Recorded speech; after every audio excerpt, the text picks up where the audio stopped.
بسم الله الرحمن الرحيم tusaale kani waa tusaalaha labaad marka waxaan ka shaqeynaynaa 85 lagu dhuftay 56 85 markii lagu dhufto 56 waxa ay la mid tahay si aan uga shaqeyno waxaan u baahannahay kow inaan helno tabeelaha noocan oo kale u samaysan ama shaxdan waxaan qoraynaa 85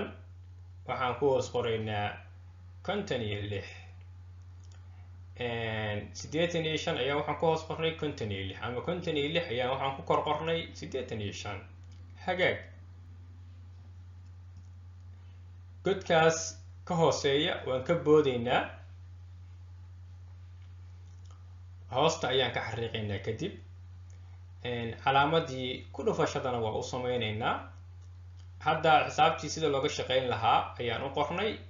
marka shaqadii ayaan bilaabaynaa waxaan leenahay 6 lagu dhuftay 5 6 markii lagu dhufto 5 waxay la mid tahay 30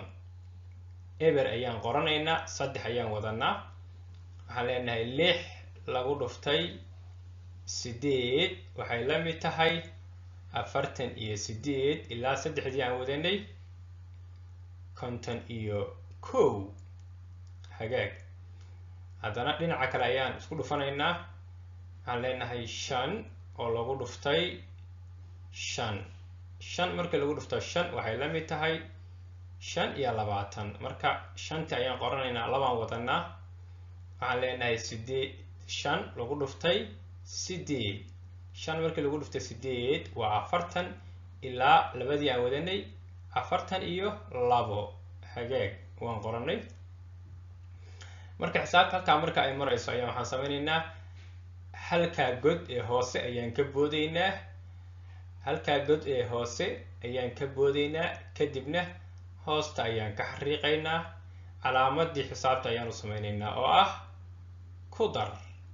hadda marka waxaan bilaabaynaa isku daritaankii waxaan leenahay eber oo lagu daray hoosteeda maxaa yaala halkaa hoose maxaa yaala waxbana ma yaala marka eberta haddii hoosteeda aysan waxba oolin eberta sideeda ayaan kusoo dejinaynaa waxaan leenahay haye dhinaca kale haddana waxaan leenahay 1 oo lagu daray 5 waxay la mid tahay 6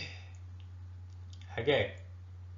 waxaan leenahay haddana dhinaca kale 5 oo lagu daray 2 waxay la mid tahay 7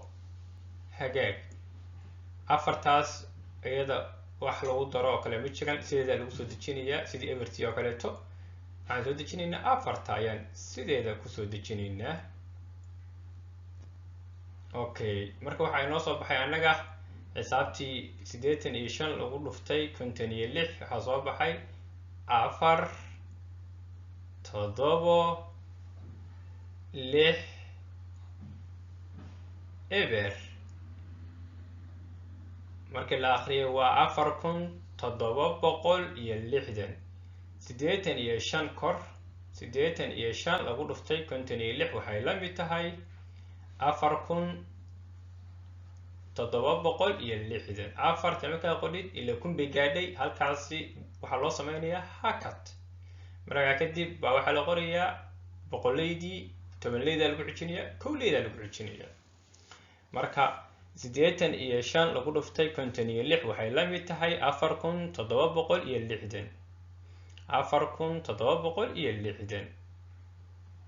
4760 xisaabtaasi waa sax sidaas ayayna ku soo baxday jawaabtii hagaag